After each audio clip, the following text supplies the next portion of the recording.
We also know this chapter by the name of periodic table, periodic classification of elements. अब देखो, this chapter should have been taught to you in class 9th actually, as per me, but they have decided to teach you in class 10th, which is not a bad thing. It's a very simple chapter. जितने भी chapters तुमने chemistry में किए उससे सबसे simple chapter, सबसे छोटा chapter है ये, ठीक है? So ये अभी तुम क्यों पढ़ रहे हो? Why are you studying classification of elements?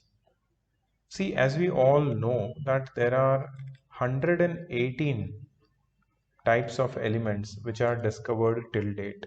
अभी तक 118 elements discover हुए हैं. तो ये जो 118 elements है, इन सब की कुछ प्रॉपर्टीज है जो एक दूसरे से अलग है, ठीक है? और ये जो प्रॉपर्टीज है उसमें एक कॉमन ट्रेंड है, इस प्रॉपर्टीज के चेंजेस में एक कॉमन ट्रेंड है जो देखने मिलता है.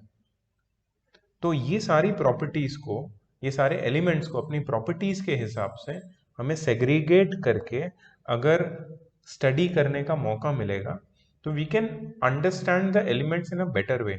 We can classify them in some groups and we can study them in a very easy manner. 118 elements, इनके कंपाउंड सोचो कितने सारे होंगे, हजारों लाखों होंगे. और कंपाउंड्स कैसे बनते हैं, कौन किसके साथ कब कंबाइन करके कंपाउंड बनाता है, उनकी केमिकल प्रॉपर्टीज, फिजिकल प्रॉपर्टीज अगर देखने जाओगे तो it is a huge chunk of information, huge knowledge. और ये नॉलेज को हमें सिस्टमेटिकली समझना बहुत जरूरी है.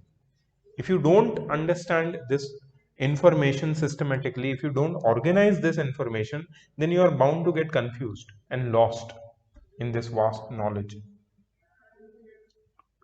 तो इसीलिए before we begin anything, the whole study of elements or compounds, we first need to classify the elements.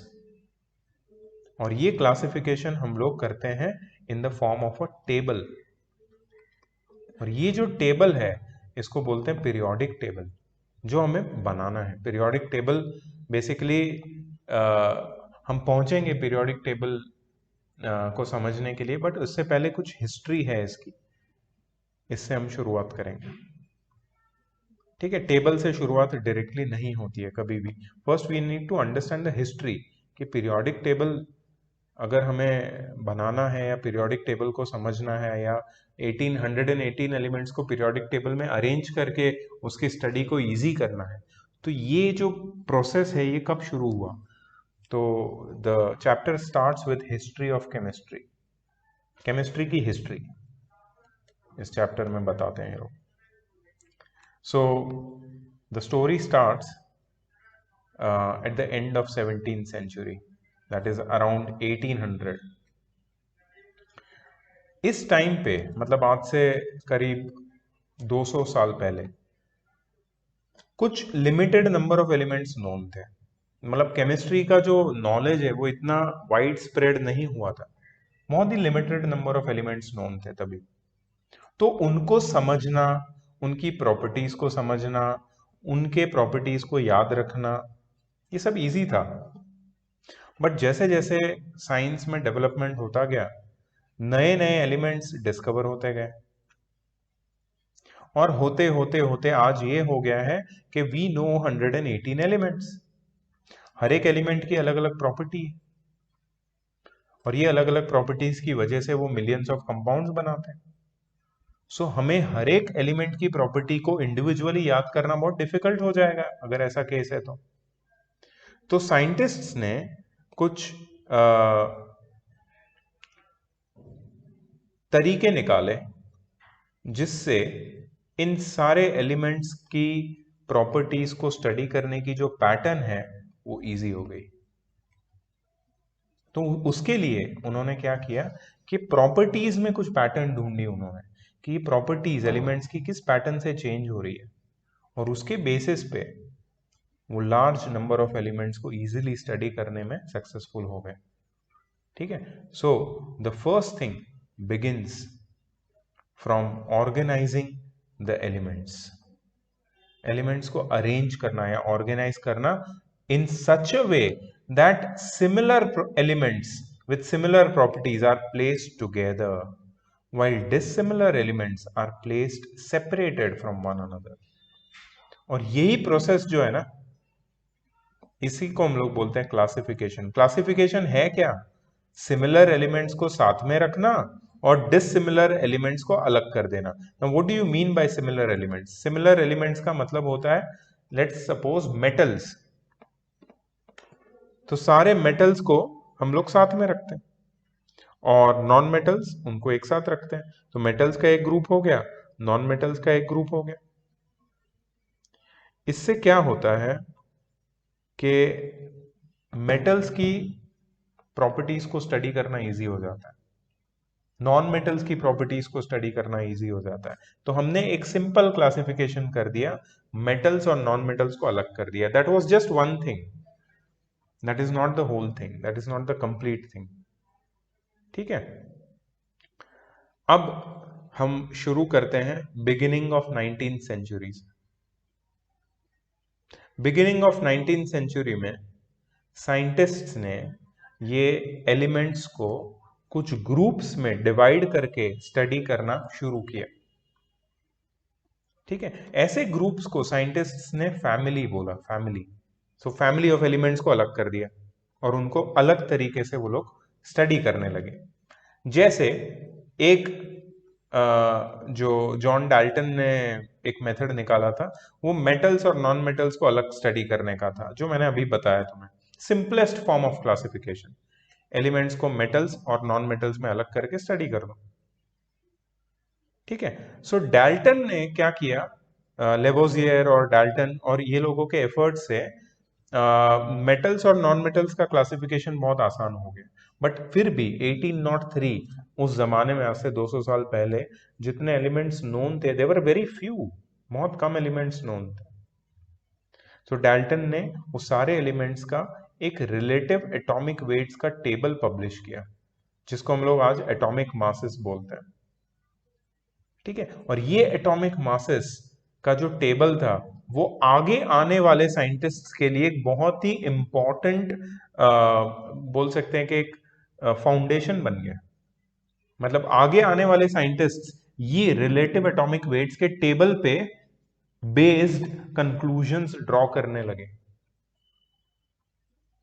ठीक है, सो सबसे पहले एक साइंटिस्ट आया after the efforts of Lavoisier and John Dalton in 1817. there was a scientist, नाम याद रखना please सारे साइंटिस्ट्स के, जोहान को कभी कभी योहान भी बोलता है, किसी वर्ल्ड के किसी किसी कंट्रीज में जोहान का प्रोनाउंसिएशन योहान भी होता है। ठीक है, सो जे साइलेंट रहता है, या जे को वाई की तरह प्रोनाउंस करता है। जोहान वुल्फगैंग डोब्रेनर या योहान वुल्फगैंग डोब्रेनर, ये एक जर्मन साइंटिस्ट था। उसने क्या किया, उसने एलिमेंट्स विद सिमिलर प्रॉपर्टीज को ग्रुप्स में डालना शुरू किया। और ये जो ग्रुप थे वो 3 एलिमेंट के ग्रुप थे एक साथ। मतलब एक साथ जोहान वुल्फगैंग डोब्रेनर ने एक साथ 3 एलिमेंट्स के ग्रुप बनाना शुरू किया। और ये 3 एलिमेंट्स के जो ग्रुप है, इनको उसने बोला ट्रायड्स। ट्रायड्स का मतलब ही होता है ग्रुप ऑफ 3। ठीक है, तो डोब्रेनर ने बताया कि when the elements are put into this triad, he made sure that they had similar properties. मतलब जिन 3 एलिमेंट्स को डोब्रेनर ने सिलेक्ट किया ट्रायड में रखने के लिए, उन तीनों की प्रॉपर्टी सिमिलर थी, और उनके जो एटॉमिक मासेस थे उनमें एक रिलेशनशिप एस्टैब्लिश की उसने। Atomic mass of the middle element, जो मिडल वाला एलिमेंट था, उसका atomic mass approximately average atomic mass of the first and the third elements होगा, ये उसने बताया। तो उसने एक एग्जांपल दिया उसके लिए, लिथियम, सोडियम और पोटेशियम का। ठीक है, इसको उन्होंने ट्रायड में डाल दिया। ठीक है, इस ट्रायड को उसने नाम भी दिया, उसको नाम दिया उसने अल्कली मेटल्स। तो अल्कली मेटल्स ये जो नाम है बहुत पुराना है, 1870 डॉबरेनर, शायद उससे भी पहले किसी ने ये नाम दिया होगा, बट डॉबरेनर ने इनको ग्रुप कर दिया, लिथियम सोडियम पोटेशियम। अब तुम अगर ध्यान से देखोगे, लिथियम सोडियम और पोटेशियम में विच is the middle one, middle element? Sodium. Sodium is the middle element. Sodium का जो एटॉमिक मास है वो बाकी दो एलिमेंट्स, मतलब लिथियम और पोटेशियम के एटॉमिक मासेस का एवरेज है अप्रोक्सीमेटली। तो एवरेज निकाल के चेक करते हैं। सोडियम सॉरी लिथियम का एटॉमिक मास 6.9 है, और पोटेशियम का, यहां पे गलती से सोडियम लिखा है, पोटेशियम का एटॉमिक मास है 39, और इनका एवरेज, एवरेज मतलब इनका मीन निकालना है हमें, इनको ऐड करके डिवाइड बाय 2 कर देना है। ठीक है, एवरेज निकालना तो पता है ना सबको, तो इनको ऐड किया, 6.9 प्लस 39 और डिवाइड बाय 2 कर दिया। ठीक है, तो हमें मिला 22.95, which is approximately 23, very very near to 23, and which is the average, sorry, which is the atomic mass of sodium. The average atomic mass of first and third elements, that is lithium and potassium, is equal to the atomic mass of sodium. ठीक है, सो यहां पे एक बहुत ही important relationship establish किया डॉबरेनर ने, कि डॉबरेनर के ट्रायड्स में group of 3 elements, remember triads का मीनिंग क्या है? ट्रायड्स का मतलब होता है ग्रुप ऑफ 3। डॉबरेनर के जो ट्रायड्स थे, that is a group of 3 elements, उनमें एक तो सारे एलिमेंट्स की प्रॉपर्टी सेम थी। सारे एलिमेंट्स की प्रॉपर्टी सेम होने से क्या होता है कि उनको हम ग्रुप आसानी से कर सकते हैं। ये पहला जो ग्रुप था सोडियम पोटेशियम और लिथियम का, उनको अल्कली मेटल्स नाम दिया उसने, और उनमें और एक रिलेशनशिप क्या एस्टैब्लिश किया, that the atomic mass of the middle element, that is sodium, is equal to the average atomic mass of the first and the third element, that is lithium and potassium. So ये एक बहुत ही superb relationship डॉबरेनर ने बताई, और इसके ऊपर से grouping of elements का एक ट्रेंड शुरू हो गया। ठीक है, सो डॉबरेनर ने इसको फर्दर एक्सप्लेन किया कि ये जो ग्रुप बनाया है ट्रायड, इसमें सारे मेटल्स हैं, ये सबकी वैलेंसी 1 है, ये सारे वाटर में रिएक्ट करके बेसिक सोल्यूशन बनाते हैं, और वो अल्कलाइन होते हैं वो सोल्यूशन, इसलिए इनको अल्कली मेटल्स भी बोलते हैं। और ऐसा ये सिर्फ अकेला ग्रुप नहीं है, और भी ग्रुप्स है। उसने जो सेकंड ग्रुप, सेकंड ट्रायड बनाया, उसमें कैल्शियम, स्ट्रॉन्टियम और बैरियम थे, उनकी भी प्रॉपर्टी सिमिलर थी। और इसमें जो मिडल एलिमेंट था वो था स्ट्रॉन्टियम, जिसका एवरेज एटॉमिक, सॉरी, जिसका एटॉमिक मास कैल्शियम और बैरियम के एटॉमिक मासेस के एवरेज जितना था, जैसे तुम इस टेबल में देख पा रहे हो। कैल्शियम और बैरियम, इनके एवरेज एटॉमिक मास की वैल्यू और स्ट्रॉन्टियम के एवरेज एटॉमिक मास की वैल्यू काफी नियर है, नियर अबाउट है, मतलब सेम है।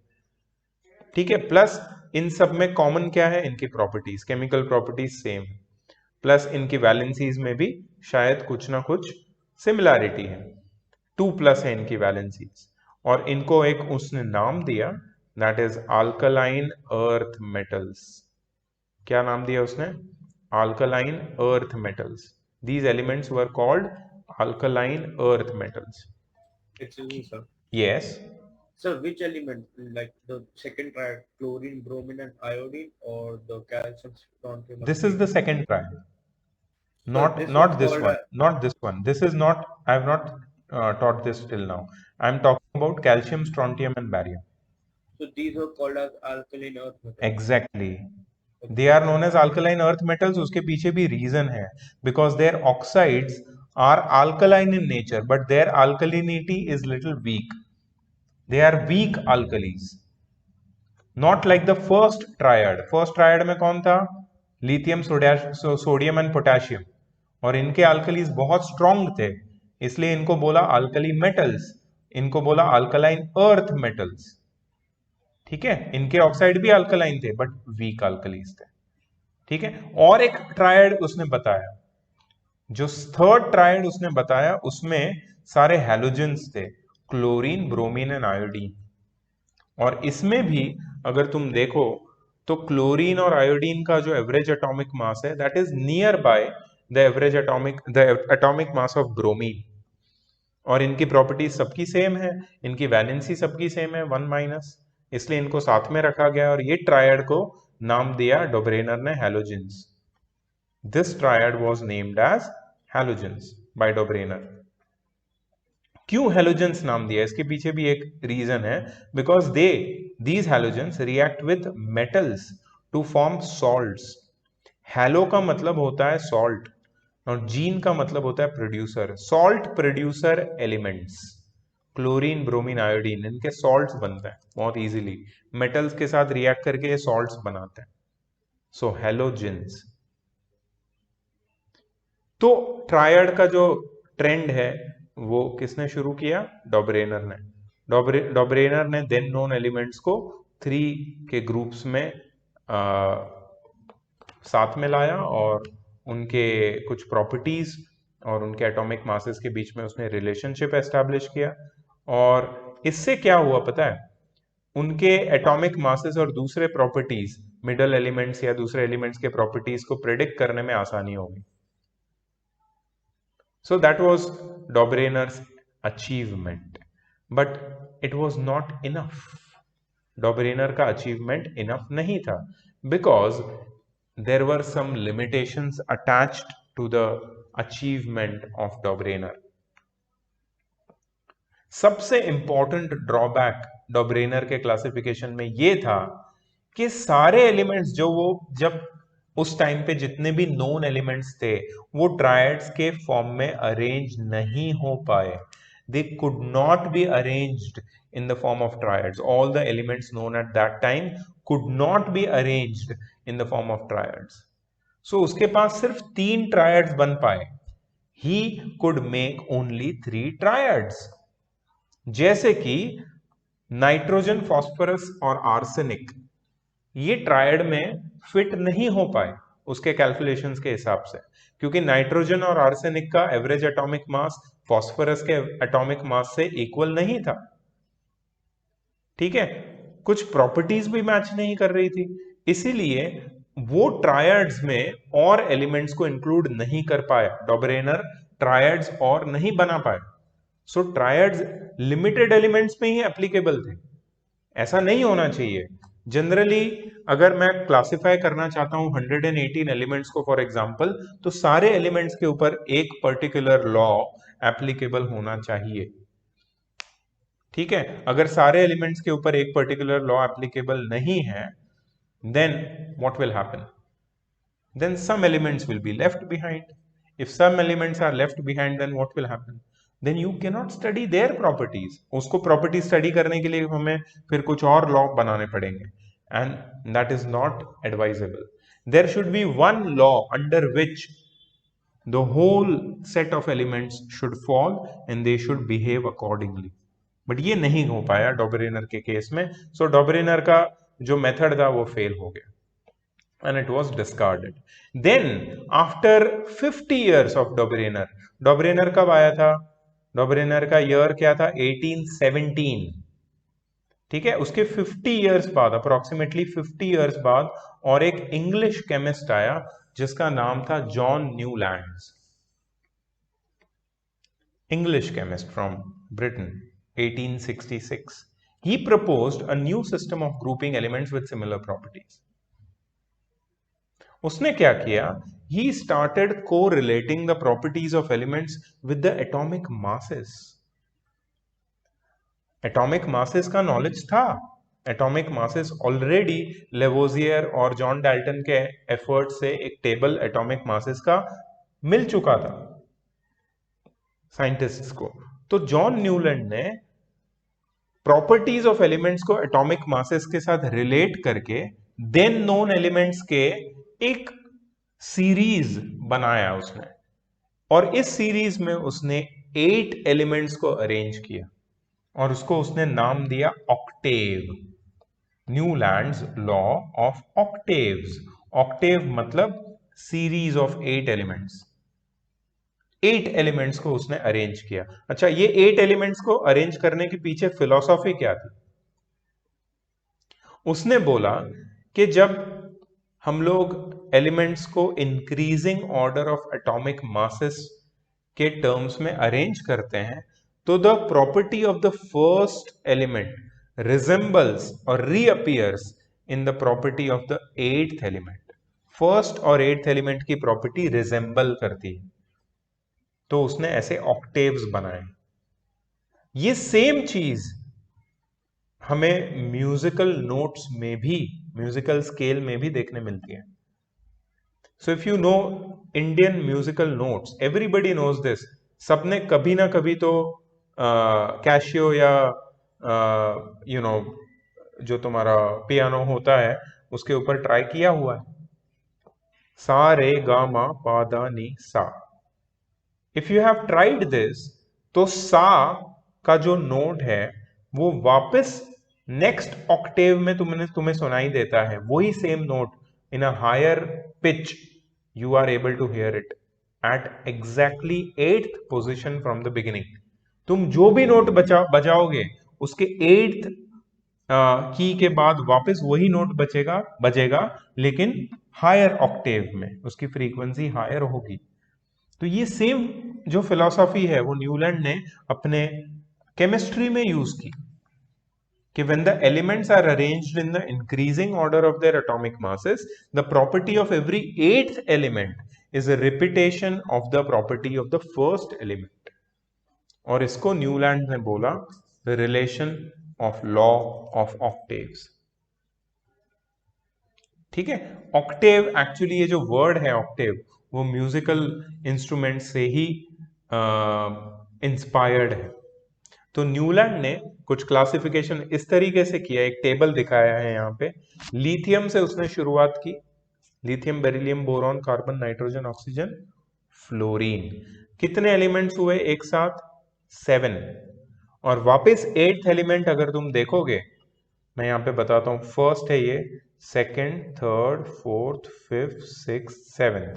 और 8th एलिमेंट अगर तुम देखोगे तो कहां पे आएगा? यहां पे, सोडियम। मतलब लिथियम के बाद 8th एलिमेंट कौन सा है? सोडियम। बेरिलियम के बाद 8th एलिमेंट मैग्नीशियम। बोरोन के बाद एल्यूमिनियम। कार्बन के बाद सिलिकॉन। नाइट्रोजन के बाद फॉस्फोरस। ऑक्सीजन के बाद सल्फर। और फ्लोरीन के बाद chlorine. Do you see that? बिल्कुल नीचे आने वाले, एक कॉलम में आने वाले जो एलिमेंट्स है वो 8th एलिमेंट्स है, first and 8th। So lithium के नीचे सोडियम, के नीचे potassium, these are the 8th elements from the previous one. So इनकी प्रॉपर्टी सिमिलर है और बिल्कुल थी। अगर हम आज का ओरिजिनल पीरियोडिक टेबल देखते हैं तो लिथियम, सोडियम, पोटेशियम, इनकी प्रॉपर्टीज मैच करती है। बेरिलियम, मैग्नीशियम, कैल्शियम की प्रॉपर्टीज मैच करती है। Boron, aluminium, carbon, silicon, nitrogen, phosphorus, oxygen, sulphur, fluorine, chlorine, इन सबकी प्रॉपर्टी मैच करती है। मतलब ये जो एवरी 8th एलिमेंट की प्रॉपर्टी मैच करने वाली बात थी वो बिल्कुल सही थी। तो प्रॉब्लम क्या था फिर? सही है ना, अगर एवरी 8th एलिमेंट की प्रॉपर्टी मैच कर रही है तो प्रॉब्लम क्या है? It's very good thing. Newlands law of Octave should actually be continued. लेकिन इसमें कुछ लिमिटेशंस आ गए। लिमिटेशन ये आए इसमें कि ये जो 8th एलिमेंट वाला जो कॉन्सेप्ट था वो सारे एलिमेंट्स पे एप्लीकेबल नहीं था। It was applicable only up to calcium. सिर्फ कैल्शियम तक एप्लीकेबल था। लॉ ऑफ ऑक्टेव सिर्फ कैल्शियम तक एप्लीकेबल था। It was not applicable to elements of higher atomic masses. Calcium से ज्यादा एटॉमिक मास जिसका भी था उसके ऊपर ये लॉ ऑफ ऑक्टेव एप्लीकेबल नहीं था। दूसरी बात, हाइड्रोजन की position along with fluorine and chlorine को जस्टिफाई नहीं किया जा सका। मतलब Newlands could not justify the position of hydrogen along with fluorine and chlorine. Why hydrogen is put along fluorine and chlorine? He could not justify it. ठीक है. दूसरा एक प्रॉब्लम, तीसरा जो एक प्रॉब्लम था वो ये था कि he placed two elements at the same slot to fit the elements in the table. उसने कुछ एलिमेंट्स एक साथ रख दिए. तुम्हें अगर यहां पे ध्यान से देखोगे तो हाइड्रोजन, फ्लोरीन और क्लोरीन एक साथ लग रहे हैं एक ही ग्रुप में, एक ही वर्टिकल कॉलम में, जो जस्टिफाइबल नहीं है. उसके नीचे अगर तुम देखोगे तो तुम्हें कोबाल्ट और निकल दिखेगा. इनको एक साथ क्यों रखा है? इसका आंसर नहीं था न्यूलैंड्स के पास. Why are they together? इसका आंसर नहीं था.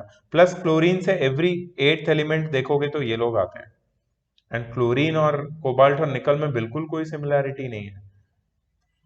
ये दोनों भी एक साथ है. Why they are together? ठीक है. सो बहुत सारी ऐसी चीजें थी जो न्यूलैंड्स ने कर तो दी, लेकिन उसका वो जस्टिफिकेशन नहीं दे पाया. सो कोबाल्ट एंड निकल were placed in the same slot.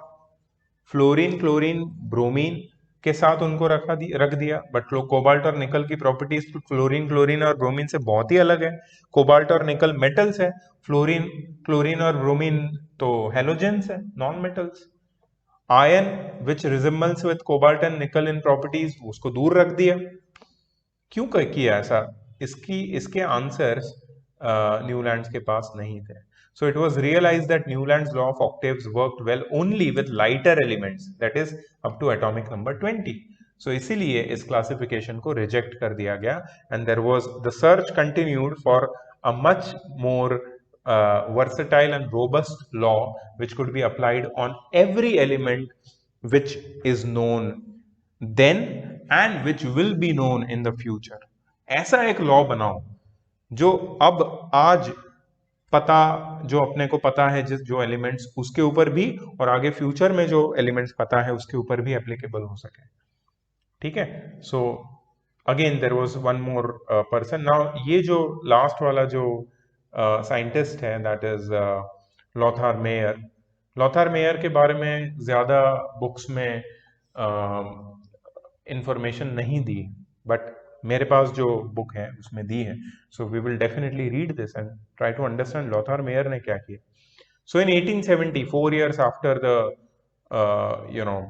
introduction of laws of octave by Newlands, a German chemist, Lothar Meyer, classified the elements on the basis of their atomic volumes. Now this is really something very different. The atomic volume of an element is the volume occupied by 1 mole of the element in the solid state. And this is really technical. This is really something very new which he stated. He plotted a graph between the atomic volumes and atomic masses, and he observed that elements with similar properties occupied almost similar positions in the graph. For example, elements like lithium, sodium, potassium occupied similar positions and therefore they must be placed together. तो atomic volumes और atomic masses के बीच में लॉथार Meyer ने एक relation बनाने का कोशिश किया, but then again he did not succeed because this was a very cumbersome and tedious method. This method was not very understandable or student friendly, you can say. So that's why this method was not adopted later on. इसके बारे में ज्यादा जानकारी यहाँ पे नहीं है. But then somebody came out of all this chaos and he gave something really powerful and you can say more trustworthy method of arranging the elements, which could be you can say used in the future as well in any way possible. तो Mendeleev एक scientist था, Dmitri Mendeleev from Russia. So Dmitri Mendeleev ने जब अपना काम शुरू किया तो 63 एलिमेंट्स नोन है. 63. आज 118 एलिमेंट्स नोन है. डिमिट्री मेंडेलीव के टाइम पे आज जितने एलिमेंट्स नोन है उससे ओनली हाफ 50% एलिमेंट्स नोन थे। ठीक है, अब दिमित्री मेंडेलीव ने क्या किया कि उसने atomic masses of the elements and their physical and chemical properties के बीच में एक रिलेशनशिप एस्टैब्लिश की, और उसने ये स्टडी किया कि जैसे जैसे एटॉमिक मासेस बढ़ते हैं वैसे वैसे फिजिकल प्रॉपर्टीज भी चेंज होती है। ठीक है, सो यहां पे एक छोटा सा इंट्रोडक्शन दिया है and I would like to read it out for you because this is little bit detailed. Generally जितना मेंडेलीव के स्टडीज के बारे में तुम्हें दूसरी बुक्स में जानने मिलता है उससे थोड़ा सा ज्यादा इंफॉर्मेशन यहाँ पे दिया है। So I am going to read it and then will discuss this further. थोड़ा सा थियोरेटिकल है, बोरिंग हो सकता है, but please listen listen it out, थोड़ा सुनो, तुम्हें भी समझ में आएगा कि you know where is the story going. So he examined the relationship between the atomic masses of elements and their physical and chemical properties. Among chemical properties, Mendeleev concentrated mainly on the compound formed by elements with oxygen and hydrogen. He selected these two elements because these are very reactive. Oxygen and hydrogen are very reactive and formed compound with most of the elements known at that time. तभी जो 63 elements known थे उनके सबके साथ oxygen और hydrogen के compound बन रहे थे। The formulae of the compounds formed with these elements were regarded as one of the basic property of an element for its classification. मतलब ऑक्सीजन और हाइड्रोजन के साथ कोई एक एलिमेंट कैसे रिएक्ट करता है, कैसे कंपाउंड बनाता है, वो उसके क्लासिफिकेशन का बेसिक एक हम लोग बोल सकते हैं कि एक it was a very crucial terms on which the foundation of classification took place. He wrote all the names of 63 then known elements and their properties on different cards. उसने क्या किया, 63 एलिमेंट्स के नाम अलग अलग कार्ड के ऊपर लिखे और फिर उनके ऑक्साइड्स और उनके हाइड्राइड्स, मतलब वो ऑक्सीजन और हाइड्रोजन के साथ जो कंपाउंड बनाते थे उनके नाम और उनकी प्रॉपर्टीज उसने उस कार्ड पे लिखी और फिर सबको उसने अलग अलग एग्जामिन करके स्टडी किया और सबके बारे में जो भी नोन फैक्ट्स है वो उसने लिख दी वहां पे और फिर उसने उनको सॉर्ट कर दिया। सिमिलर प्रॉपर्टीज वाले ऑक्साइड्स और हाइड्राइड्स को अलग करके उसने सॉर्ट कर दिया और उनको पिन कर दिया साथ में। और जब उसने वॉल के ऊपर ये पूरा पिन किया तो उसने ये ऑब्जर्व किया कि मोस्ट ऑफ द एलिमेंट्स जिनकी प्रॉपर्टी सिमिलर थी वो एक ही प्लेस में आ रहे थे, एक ही कॉलम में, एक के नीचे एक। ठीक है, अब उसने उसमें एक दूसरी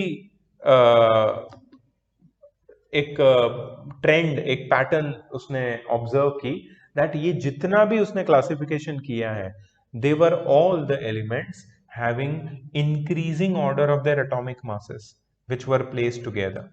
उनके एटॉमिक मासेस इंक्रीजिंग ऑर्डर में उसको मिले।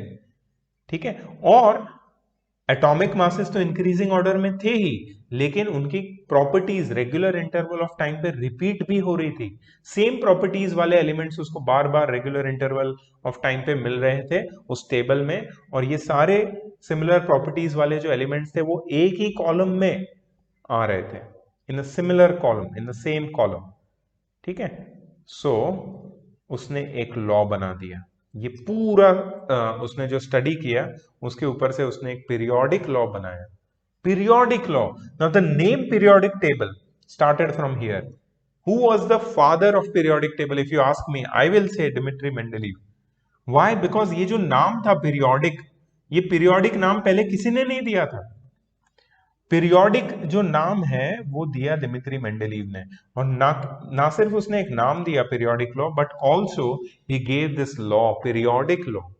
So what does this periodic law states? It states that the physical and chemical properties of elements are periodic functions of their atomic masses. Chemicals या elements की जो फिजिकल और chemical properties है वो उनके एटॉमिक मासेस के ऊपर based है और पीरियोडिकली चेंज होती है, रिपीट होती है according to their atomic masses. So जब elements को, when the elements are arranged in the order of their increasing atomic masses, जब हम elements को increasing order of their atomic masses में arrange करेंगे, then the elements with similar properties will recur or reoccur at regular intervals. Such orderly reoccurring properties in a cyclic fashion are said to be occurring periodically. मतलब ऐसी property जो एक cyclic fashion में बार बार रीअकर होती है, उनको हम लोग पीरियोडिकली अकरिंग प्रॉपर्टीज बोलते हैं या पीरियोडिसिटी बोलते हैं. So this is responsible for the name periodic law और पीरियोडिक टेबल. पीरियोडिक मतलब क्या? जो बार बार एक चीज जब रिपीट होती है, एक ही टाइप की प्रॉपर्टीज जब रिपीट होती है, तो उसको हम लोग बोलते हैं पीरियोडिक. यू अंडरस्टैंड पीरियोडिक का मतलब? पीरियोडिक मतलब the properties which recur at regular intervals of time again and again. So on the basis of this periodic law which he stated, Mendeleev arranged all the known elements in the form of a table which is known as periodic table. तो सबसे पहले ये idea कि मुझे table बनाना है, वो किसको आया था? दिमित्री मेंडेलीव को. उसने क्या किया? जितने भी एलिमेंट्स नोन थे उसको पीरियोडिक टेबल में अरेंज किया. कैसे अरेंज किया? In the increasing order of their atomic masses. So it was observed that elements with similar properties fail into the same column, vertical column, जिसको उसने ग्रुप नाम दिया.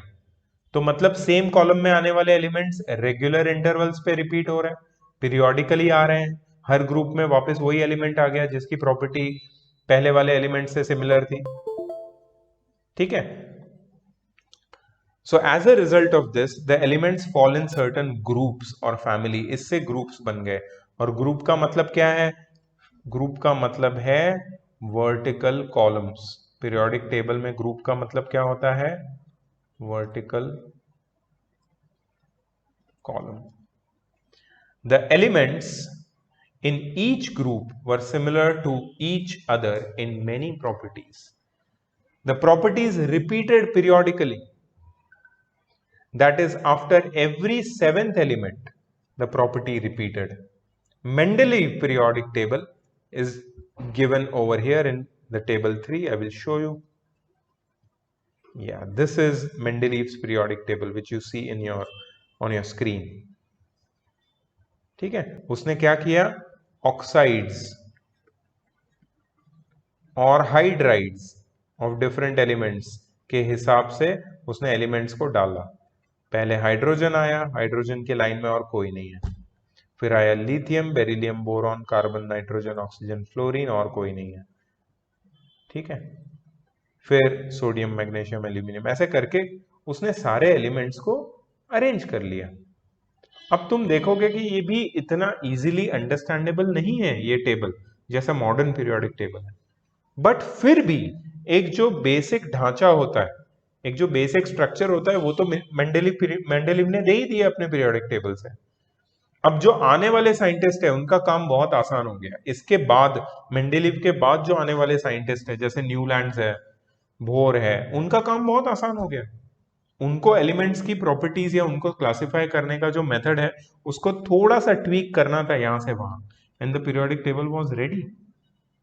ठीक है. So most of the crucial work was done by Mendeleev. I believe in that because I feel that to make a table and to arrange the elements in a table, which was the original requirement, was fulfilled by Mendeleev. So ये जो Mendeleev की इसका जो periodic table है वो 1872 में एक German journal में पब्लिश हुआ, और इसमें ऑक्साइड्स और हाइड्राइड्स को टॉप में रखा गया है. आर एक लेटर यूज किया गया है एक एलिमेंट को रिप्रेजेंट करने के लिए. जैसे हाइड्राइड ऑफ कार्बन है CH4, तो उसको RH4 लिखा है वो लोगों ने. Oxide of carbon is CO2, जिसको RO2 लिखा है. हॉरिजॉन्टल रोज को पीरियड्स बोला गया और वर्टिकल कॉलम्स को ग्रुप्स बोला गया. ये सब मेंडेलीव ने बताया था. Original periodic table by Mendeleev के पास 6 पीरियड्स थे और 8 ग्रुप्स थे. रिमेंबर, मेंडेलीव पीरियोडिक टेबल में कितने पीरियड्स थे, कितने हॉरिजॉन्टल लाइंस थे 6, और कितने वर्टिकल लाइंस थे 8। ये मेंडेलीव की बात कर रहे हैं, मॉडर्न पीरियोडिक टेबल की बात नहीं कर रहे हैं, ठीक है। ये भी चेंज होने वाला है अभी आगे, बट फिर भी you should know this. in his table each group is further subdivided into two subgroups marked as A and B. In the classification of elements, Mendeleev was guided by two main factors. एक तो है increasing atomic mass. He arranged all the then known elements in the increasing order of their atomic masses. और उनको उसने similar properties के साथ grouping किया, grouping of elements with similar properties. तो क्या हुआ जब उसने ग्रुप किया, जब उसने अरेंज किया इंक्रीजिंग एटॉमिक मासेस के साथ, तो ऑटोमेटिकली एक वर्टिकल ग्रुप में सारे सिमिलर प्रॉपर्टीज वाले एलिमेंट्स आ गए, ठीक है। अब तुम बोलोगे कि अगर मेंडेलीव इतना ही इंटेलिजेंट था और उसका टेबल इतना ही इवॉल्व था और इतना ही यूजफुल था, और उसने अगर he was the real father of periodic table, then what was the issue? What was the issue with his periodic table, and why today we are not using Mendeleev's periodic table? The question is very natural and it comes to everyone's mind, but you should understand that every story has two sides, ठीक है। and the second side of the story was not accepted by everyone till the discovery of electrons. Electron की discovery के बाद सारी चीजें बदल गई life में, और इलेक्ट्रॉन की डिस्कवरी तुमने क्लास 9th में पढ़ी है। 1904 में किसने की थी discovery? Sir J Thomson. You remember cathode ray tube experiment. इसके बाद the world changed and the way things were looked at were completely changed, और उसके बाद पीरियोडिक टेबल में चेंज आना बहुत नेचुरल था। so that's why Mendeleev's periodic table got a slight change, slight transformation to finally get the modern periodic table which we are using till date, ठीक है। But उससे पहले कि हम मॉडर्न पीरियोडिक टेबल के बारे में और बात करें, we should talk about the achievements of Mendeleev's periodic table. हमें Mendeleev's periodic table के achievements के बारे में और अच्छे से समझना पड़ेगा, क्योंकि इसके ऊपर काफी क्वेश्चंस आते हैं। There are many questions based on this topic, Mendeleev's periodic table, achievements of Mendeleev's periodic table, ठीक है। तो इससे बारे में मैं आगे बात करूंगा, बट उससे पहले कुछ लोग ने अपने कैम ऑफ कर दिए। मैं बीच में भी देखता रहता हूँ कैम ऑफ रहता है। अंशुल का कैम ऑफ है, निहारिका का एक कैम ऑफ है, दूसरा पता नहीं, दो डिवाइस है तो मुझे दिख नहीं रहा है।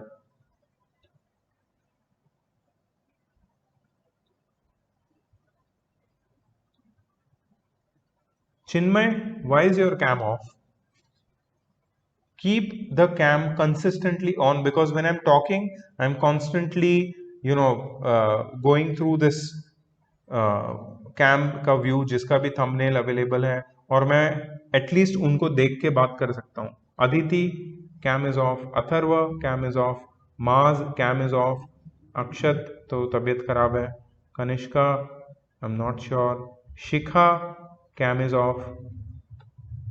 Please keep your cam on, so when I at least look at you I should be able to feel that I am conversing with you directly. Niharika, I cannot see you, okay?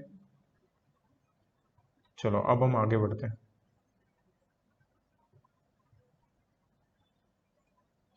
So achievements of मेंडेलीव्स periodic table, यहाँ पे काफी सारे questions तुम्हें पूछे जाएंगे इसके बारे में।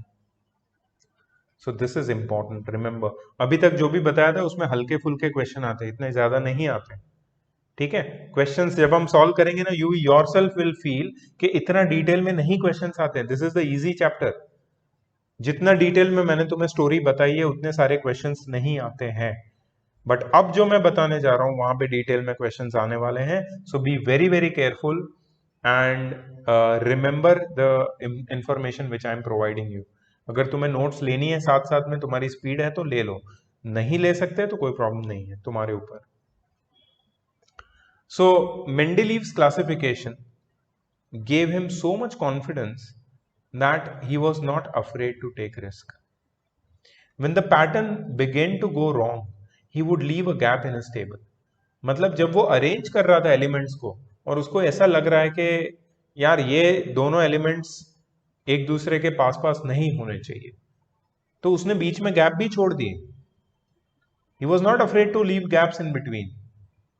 और उसने जो गैप्स छोड़े जहां पे उसने बोला कि वहां पे कुछ अनडिस्कवर्ड एलिमेंट्स फ्यूचर में सेट होंगे, and he was absolutely correct.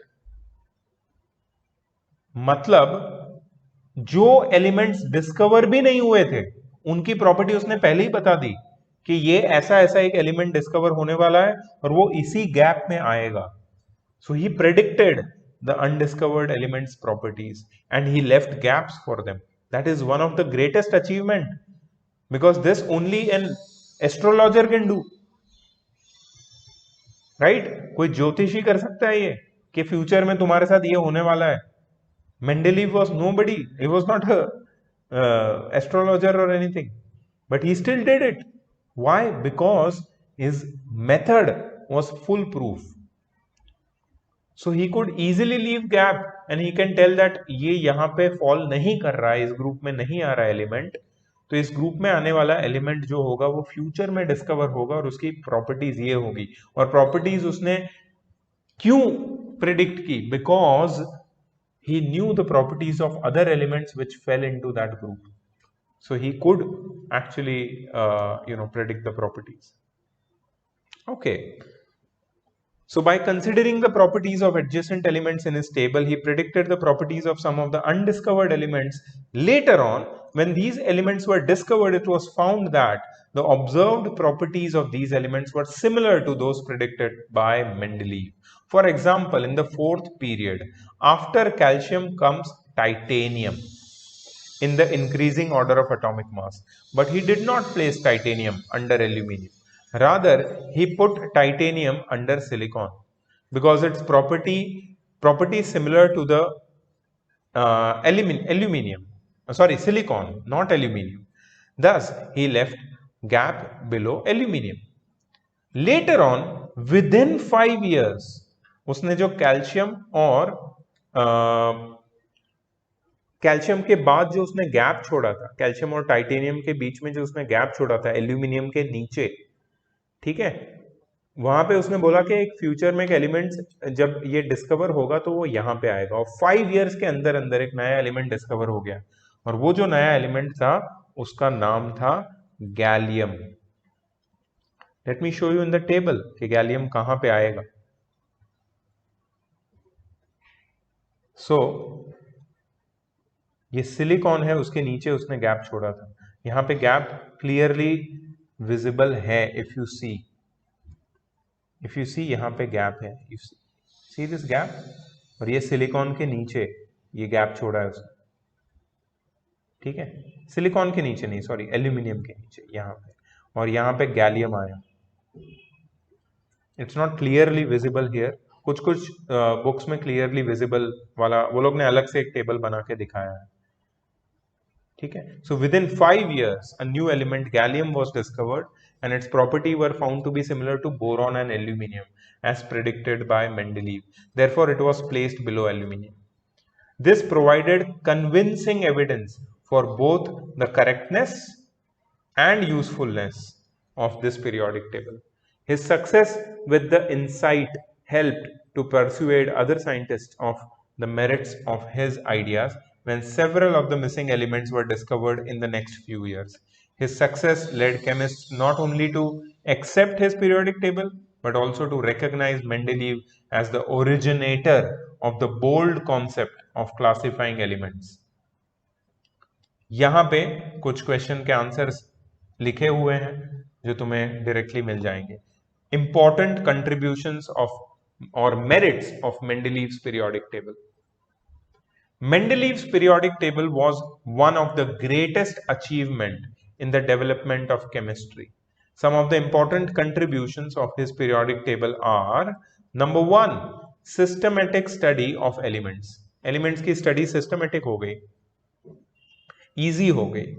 Properties, अगर एक एलिमेंट की मुझे पता है किसी ग्रुप में, तो उस ग्रुप में आने वाले सारे एलिमेंट्स की प्रॉपर्टी मैं गेस कर सकता हूं.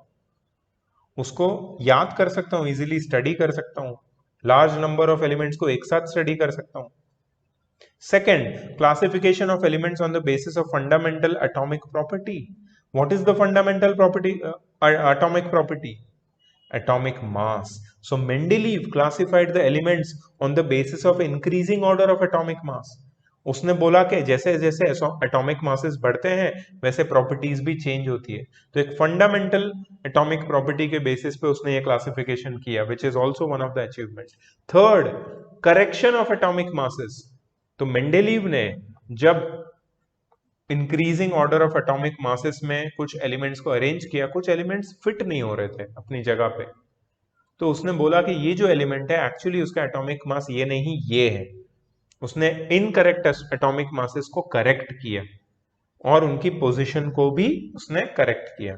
For example, atomic mass of beryllium was corrected from 13.5 to 9, क्योंकि 13.5 वाले ग्रुप में वो सेट नहीं हो रहा था beryllium.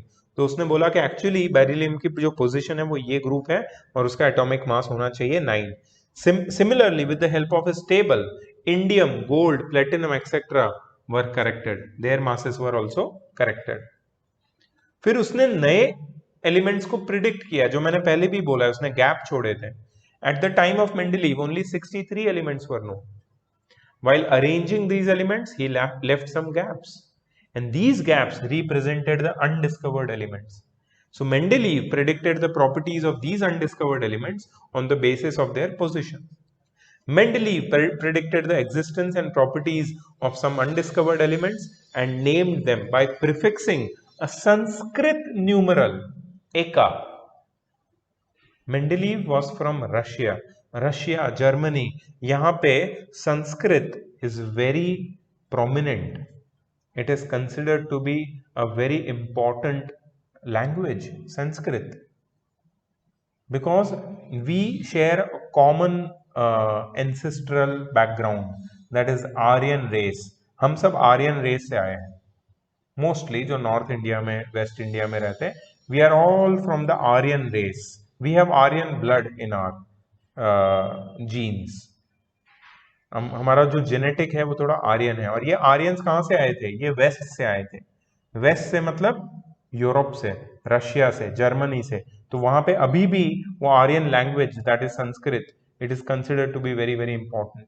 Of course not Sanskrit as such, but या इवॉल्व वर्जन ऑफ संस्कृत. तो उसने जो संस्कृत प्रीफिक्स है एका, उसका यूज किया. एका मतलब 1 होता है संस्कृत में. तो एका क्यों यूज किया?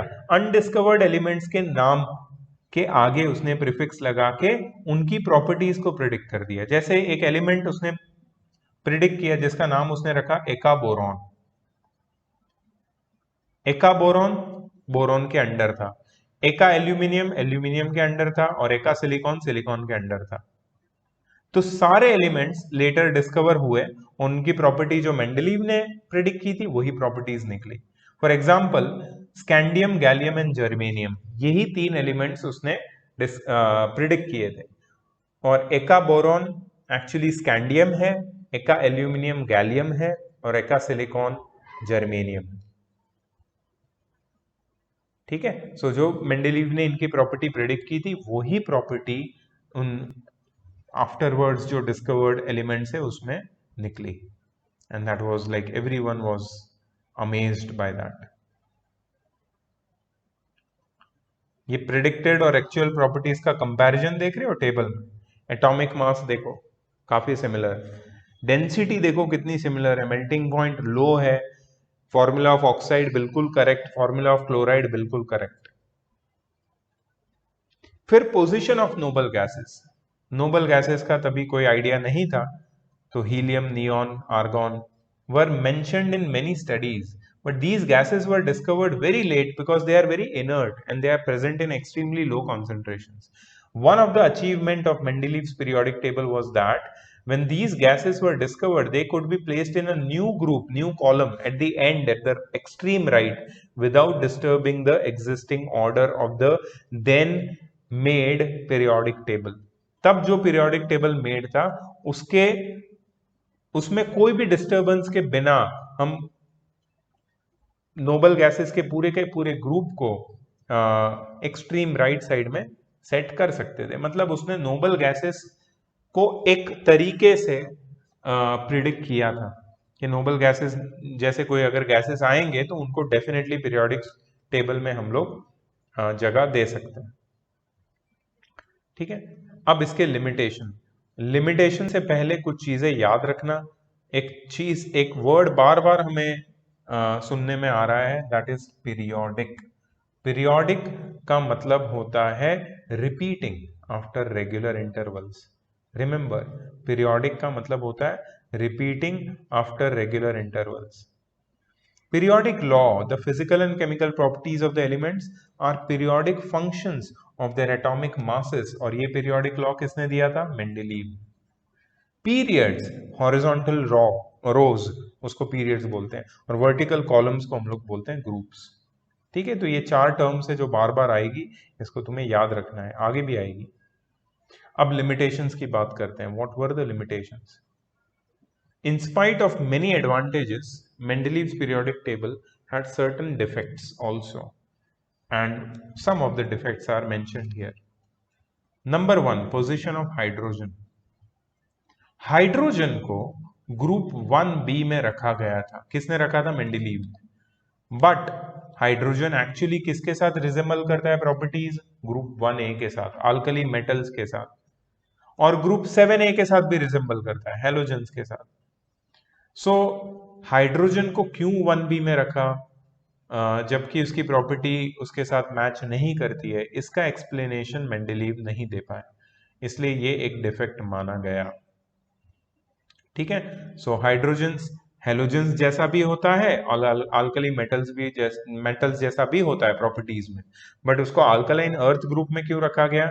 इसका जो रीजन है वो मेंडेलीव नहीं दे पाए।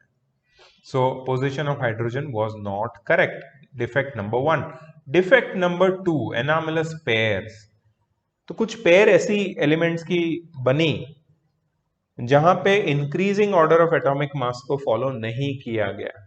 जैसे कि आर्गन को पोटेशियम से पहले रखा गया, जबकि पोटेशियम लाइटर है और आर्गन हेवियर है, तो आर्गन बाद में आना चाहिए। कोबाल्ट को निकल से पहले रखा गया, cobalt is placed before nickel, although cobalt is heavier than nickel, तो कोबाल्ट को निकल के बाद आना चाहिए। तो उसने जो खुद का ही लॉ है that elements must be arranged in the increasing order of their atomic masses, उसको फॉलो नहीं किया। और एक एग्जांपल दिया है, टेलीरियम इज प्लेस्ड बिफोर आयोडीन, जबकि टेलीरियम आयोडीन से ज्यादा हैवी है। सो पोजीशंस जस्टिफाइड नहीं थी। क्यों हैवी एलिमेंट्स को लाइट एलिमेंट्स के पहले रखा, इसका जस्टिफिकेशन मेंडेलीव के पास नहीं था, और ये एनामलस पेयर्स हम लोग इसको बोल सकते हैं। इसके बाद है पोजीशन ऑफ आइसोटोप्स। आइसोटोप्स क्या होता है? Isotopes are the elements of the atoms of the same element having same atomic number but different atomic masses। जैसे क्लोरीन के 2 आइसोटोप्स है, एक का मास है 35, दूसरे का मास है 37, तो 2 क्लोरीन होने चाहिए, मेंडेलीव ने एक ही क्लोरीन रखा है। हाइड्रोजन के 3 आइसोटोप्स होते हैं, प्रोटियम, ड्यूटेरियम, ट्रीटियम, 3 हाइड्रोजन होने चाहिए पीरियोडिक टेबल में अकॉर्डिंग टू मेंडेलीव्स पीरियोडिक लॉ, लेकिन उसने एक ही हाइड्रोजन रखा। क्यों? उसका आंसर मेंडेलीव के पास नहीं था। तो this is one more defect. Position of isotopes को मेंडेलीव ने एक्सप्लेन नहीं किया, उसका क्यों पोजीशन ऑफ आइसोटोप्स अलग नहीं हो सकते पीरियोडिक टेबल में, ये एक्सप्लेनेशन मेंडेलीव नहीं दे पाया। Then some similar elements were separated and dissimilar elements were group together, जैसे कि कॉपर और मर्क्यूरी। कॉपर और मर्क्यूरी दोनों मेटल्स हैं, उनकी प्रॉपर्टी सिमिलर है, लेकिन उनको अलग अलग ग्रुप में डाल दिया। फिर लिथियम, सोडियम, पोटेशियम, उसको कॉपर के साथ डाल दिया, जबकि उनकी प्रॉपर्टी कॉपर से बिल्कुल अलग है। ठीक है, और सिल्वर और गोल्ड और कॉपर को लिथियम, पोटेशियम और सोडियम के साथ रख दिया, उनकी प्रॉपर्टीज बिल्कुल अलग है, उनको एक ग्रुप में नहीं रखना चाहिए। सो सिमिलर एलिमेंट्स को सेपरेट करना और डिसिमिलर एलिमेंट्स को एक साथ ग्रुप करना, ये मेंडेलीव की और एक डिफेक्ट थी। And the final defect is, what is the cause of periodicity? Cause of periodicity मतलब why the properties of elements repeated at a regular intervals of time in the periodic table that was not clearly explained by Mendeleev. उसका explanation electrons की discovery के बाद हमें पता चला. Mendeleev के पास इसका क्लियर एक्सप्लेनेशन नहीं था. Yes, Manas, I will show you the first defect. The first defect is position of hydrogen. Hydrogen was placed in 1b, although it should have been placed in group 1a or 7a. अभी भी hydrogen की position modern periodic table में भी fix नहीं है. उसको group 1a में भी रख सकते हैं, 7a में भी रख सकते हैं और पीरियोडिक टेबल के ऊपर भी रखते हैं कुछ कुछ. ठीक है. So that is why, because hydrogen behaves like alkaline metals also and halogens also. दोनों की तरह वो केमिकल प्रॉपर्टी एग्जिबिट करता है. डुअल नेचर है उसका, इसलिए उसको वहां रखना चाहिए. Sir, and what is periodicity? Periodicity is repetition of properties on a regular interval in a periodic table. Periodicity is very similar terms. Periodicity is the phenomena of repetition of properties. ठीक है. सो यहां पे तुम्हारा first part chapter का complete होता है. And this was just the history of periodic table. हमारा और एक लेक्चर बचा है, राइट? सैटरडे को है, राइट? सैटरडे ये चैप्टर हम कंप्लीट कर देंगे. Yes, sir. Saturday we are going to finish this chapter, and with this chapter chemistry's full syllabus will also be completed. Physics already complete हो चुका है, उसका सिर्फ हम रिवीजन करेंगे. केमिस्ट्री भी कंप्लीट हो जाएगा, फिर हम सिर्फ मैथ्स के सिलेबस कंप्लीट करने के लिए फोकस करेंगे. ठीक है. So this PDF I am going to send in the group. This exercise 5A is your homework which should be done before Saturday. Saturday से पहले ये होमवर्क हो जाना चाहिए और तुम लोग सबमिट करोगे इसको. ठीक है. So I am sharing this PDF right away in the group. And I just a moment, let me just off the record.